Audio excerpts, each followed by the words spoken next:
இங்க வாங்கல. என்ன மாப்ள? கொஞ்சம் கடையை பாத்துங்க. மார்க்கெட்டுக்கு போய் சாமான் வாங்கிட்டு போயிட்டு வாங்க.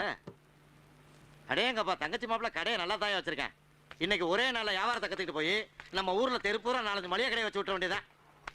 கடைக்கு புதுசா? பழசா இருந்தா மட்டும் என்ன பண்ண போற? இல்லையா, இதுக்கு முன்னால பார்த்தது இல்லையேன்னு கேட்டேன். முன்னாடி பார்த்தா மட்டும் என்ன பண்ண போற? யோ, முன்ன பின்ன பார்த்ததே இல்லைன்னு கேட்டையா? பின்னாடி பார்த்தா மட்டும் என்ன பண்ணுவ? ஆஹா, நம்ம கிட்ட நம்ம கிட்டே போடுறேன். ஆரம்பிச்சிட வேண்டியதான். என்ன வேணும்? என்ன வேணும்? என்ன வேணும்? என்ன வேணும்? என்னதான் வேணும்? என்னதான் வேணும்? நீ கடைக்காரனா நான் கடைக்காரனா? நீதான். அப்ப நான் தானே கேட்கணும். ஆமா. என்ன வேணும்? என்ன வேணும்? என்னதான் வேணும்? என்னதான் வேணும்? ஏன் காலங்காத்தால இப்படி வறுத்தெடுக்கிற? இன்னும் வறுத்தெடுக்கவே இல்ல. ஐயோ, வறுத்தெடுக்காம என்ன வேணும்னு கேளியா? வறுத்தெடுக்கிறதுக்கு தான் என்ன வேணும்னு கேட்டேன். நீ என்ன கேட்ட? என்னதான் கேட்டேன். ஓ, நீ என்ன கேட்டியா? உன்னையாவே கேட்டான்.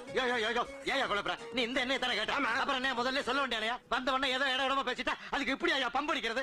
என்ன வேணும் சொல்லியா? எந்த எண்ணெயா வேணும்? கடல் எண்ணெய். அப்படி சொல்ல வேண்டியதானே. இது நல்லெண்ணெயா?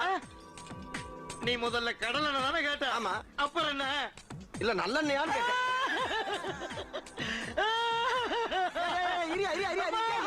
சுத்தமான நல்லெண்ணெயான்னு கேட்டியா? சுத்தமான. அப்படி கேட்டியா? சத்தியமா சுத்தமான நல்லதாப்பா. அப்ப ஊத்து. இது கடல் எண்ணெய் தானே? ஐயோ, நான் ஊருக்கு போறேன். எனக்கு டிக்கெட் எடுத்து கொடுங்க. இனிமே